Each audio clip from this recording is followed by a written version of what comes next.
আজিৰ এই ভিডিঅ'টিত ইণ্ডিয়ান চিটিজ এণ্ড দেয়াৰ নিকনেমছৰ ৰিলেটেড কেইটামান MCQ কুৱেশ্যন আলোচনা কৰিম। ভিডিঅ'টো বহুত বেছি ইম্পৰ্টেণ্ট হয়, মনোযোগেৰে শেষলৈকে চাবা।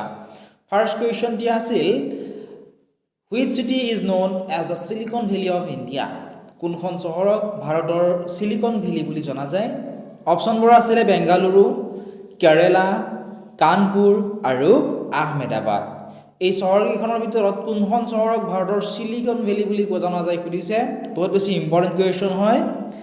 এই কুৱেশ্যনটিৰ কাৰেক্ট যিটো আনচাৰ সেয়া হ'ব অপশ্যন নম্বৰ 8 থকাটো Bengaluru.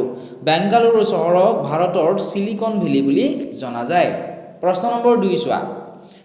Which is called the city of lakes in India? ভাৰতৰ কোনখন চহৰক হ্ৰদৰ চহৰ বুলি কোৱা হয়? অপশ্যন এ আছিলে বেংগালুৰু, অপশ্যন বিত আছিলে কানপুৰ, অপশ্যন নম্বৰ চিত আছিলে উদয়পুৰ আৰু অপশ্যন নম্বৰ ডিত আছিলে আহমেদাবাদ। এই চহৰকেইখনৰ ভিতৰত কোনখন চহৰক হ্ৰদৰ চহৰ বুলি কোৱা হয় বা চিটি অফ লেকছ বুলি কোৱা হয় সুধিছে। তোমালোকে এই প্ৰশ্নসমূহ ভিডিঅ'টো পোষ্ট কৰিও আমাৰ কমেণ্ট ছেকশ্যনত আনচাৰটো জনাব পৰা, কিমান পৰিছা তোমালোকে নিজে টেষ্ট কৰা। ইয়াৰ কাৰেক্ট আনচাৰটো হ'ব অপশ্যন নম্বৰ চিত থকাটো উদয়পুৰ। উদয়পুৰ চহৰক হ্ৰদৰ চহৰ বুলি কোৱা হয়। Question number 3, which city is known as the gateway of south India? কোনখন চহৰক দক্ষিণ ভাৰতৰ গেটৱে বুলি কোৱা হয়? অপশ্যন এত আছিলে বেংগালুৰু, অপশ্যন নম্বৰ বিত আছিলে চেন্নাই, অপশ্যন নম্বৰ চিত আছিলে কোয়েম্বাটুৰ আৰু অপশ্যন নম্বৰ ডিত আছিলে কোচি। এইকেইখনৰ ভিতৰত কোনখন চহৰক দক্ষিণ ভাৰতৰ গেটৱে বুলি কোৱা হয় সুধিছে। দক্ষিণ ভাৰতৰ গেটৱে বুলি ক'লে আমি জানো চেন্নাই চহৰক কোৱা হয়। গতিকে অপশ্যন নম্বৰ বি হ'ব এই কুৱেশ্যনটিৰ কাৰেক্ট আনচাৰ। প্ৰশ্ন নম্বৰ 4 চোৱা। প্ৰশ্নটো আছিল which city is known as Manchester of south India? কোনখন চহৰক দক্ষিণ ভাৰতৰ মানচেষ্টাৰ বুলি জনা যায়? অপশ্যন আছিলে Bengaluru, option B Chennai, option number C Coimbatore আৰু অপশ্যন নম্বৰ ডিত আছিলে কোচি। ইয়াৰে ভিতৰত কোনখন চহৰক দক্ষিণ ভাৰতৰ মানচেষ্টাৰ বুলি জনা যায় সুধিছে। Manchester of south India, Manchester of south India হৈছে অপশ্যন নম্বৰ চিত থকাটো কোয়েম্বাটুৰ। কোয়েম্বাটুৰ চহৰক দক্ষিণ ভাৰতৰ মানচেষ্টাৰ বুলি জনা যায়। কুৱেশ্যন নম্বৰ 5 চোৱা। Which city is known as banyan city of India? কোনখন চহৰক ভাৰতৰ বৃহৎ চহৰ বুলি কোৱা হয়? অপশ্যন এত আছিলে বদোদৰা গুজৰাট, অপশ্যন বিত আছিলে কানপুৰ উত্তৰ প্ৰদেশ, অপশ্যন নম্বৰ চিত আছিলে বেংগালুৰু কৰ্ণাটক, অপশ্যন নম্বৰ ডিত আছিলে ভূপাল মধ্যপ্ৰদেশ। ইয়াৰে কোনখন চহৰক ভাৰতৰ বনিয়ান চিটি অফ ইণ্ডিয়া বুলি কোৱা হয়? কাৰেক্ট এনচাৰটি হৈছে অপশ্যন নম্বৰ এত থকাটো বদোদৰা গুজৰাট। কুৱেশ্যন নম্বৰ 6 চোৱা। Which city is known as the Oxford city of south India? কোনখন চহৰক দক্ষিণ ভাৰতৰ অক্সফৰ্ড চহৰ বুলি জনা যায়? অপশ্যন এত আছিলে বেংগালুৰু চহৰ, অপশ্যন বিত আছিলে তিৰুনেলভেলী, অপশ্যন নম্বৰ চিত আছিলে কোয়েম্বাটুৰ আৰু অপশ্যন নম্বৰ ডিত আছিলে ত্ৰিবান্দ্ৰম। এই চহৰকেইখনৰ ভিতৰত কোনখন চহৰক দক্ষিণ ভাৰতৰ অক্সফৰ্ড চহৰ বুলি জনা যায় সুধিছে। দক্ষিণ ভাৰতৰ অক্সফৰ্ড চহৰ বুলি জনা যায় তিৰুনেলভেলীক। অপশ্যন নম্বৰ বি কাৰেক্ট হ'ব। কুৱেশ্যন নম্বৰ 7 চোৱা। Which city is known as the pink city of India? কোনখন চহৰক ভাৰতৰ গোলাপী চহৰ বুলি জনা যায়? অপশ্যন এত আছিলে জয়পুৰ চহৰ, অপশ্যন নম্বৰ বিত আছিলে যোধপুৰ, অপশ্যন চিত আছিলে কানপুৰ আৰু অপশ্যন নম্বৰ ডিত আছিলে লক্ষ্ণৌ। গতিকে ভাৰতৰ গোলাপী চহৰ বুলি সুধিছে pink city of India. Pink city of India বুলি যিহেতু কৈছে জয়পুৰে হ'ব এই কুৱেশ্যনটিৰ correct answer, option number A. Next question number 8।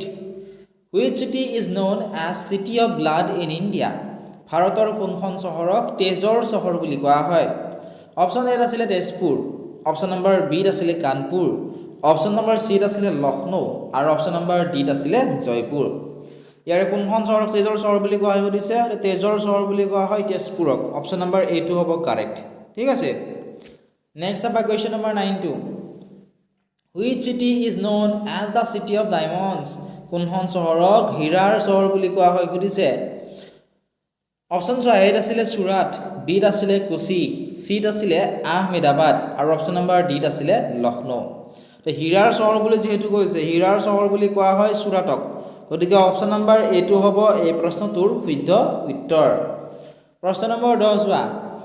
Which city is known as the yoga capital of the world? কোনখন চহৰক বিশ্বৰ যোগ ৰাজধানী বুলি জনা যায় অপচন চোৱা এত আছিলে ঋষিকেশ অপচন নম্বৰ বিত আছিলে উজ্জয়ন অপচন চিত আছিলে হৰিদ্বাৰ আৰু অপচন নম্বৰ ডিত আছিলে বাৰাণসী ইয়াৰে কোনখন চহৰক বিশ্বৰ যোগ ৰাজধানী বুলি জনা যায় সুধিছে অৰ্থাৎ কাৰেক্ট আনসাৰটি হ'ব অপচন নম্বৰ 8 থকাটো ঋষিকেশ নেক্সট কোৱেশ্চন চোৱা question number 11 Which city is known as the Queen of Deccan?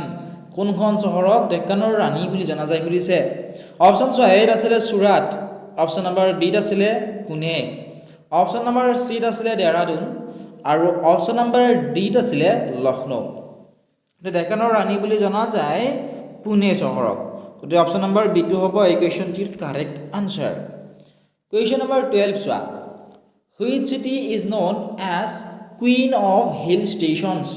কোনখন চহৰক পাহাৰীয়া ষ্টেচনৰ ৰাণী বুলি কোৱা হয় সুধিছে অপচন চোৱা এত আছিলে সুৰাট অপচন নম্বৰ বিত আছিলে পুনে অপচন নম্বৰ চিত আছিলে চিমলা আৰু অপচন নম্বৰ ডিত আছিলে অতি তো বহুত বেছি ইম্পৰ্টেণ্ট কুৱেশ্যন হয় প্ৰায় পৰীক্ষাত এই কুৱেশ্যনটো আহি থকা দেখিবলৈ পোৱা যায় পাহাৰীয়া ষ্টেচনৰ ৰাণী বুলি কোৱা হয় অতিক অপচন নম্বৰ ডি কাৰেক্ট হ'ব Question number 13 চোৱাচোন question দিয়া আছিল which city is known as orange city কোনখন চহৰক orange city বুলি কোৱা হয় সুধিছে তো প্ৰিভিয়াস ইয়াৰৰ question পেপাৰত আহিছিল এডিআৰই ঠিক আছে অপচন চোৱা এত আছিলে নাগপুৰ অপচন নম্বৰ বিত আছিলে পুনে অপচন নম্বৰ চিত আছিলে তেজপুৰ আৰু অপচন নম্বৰ ডিত আছিলে পাটনা তো orange city বুলি কোৱা হয় নাগপুৰক অপচন নম্বৰ এটো হ'ব কাৰেক্ট ঠিক আছে question number 14 চোৱা Which city is known as the city of Nawabs?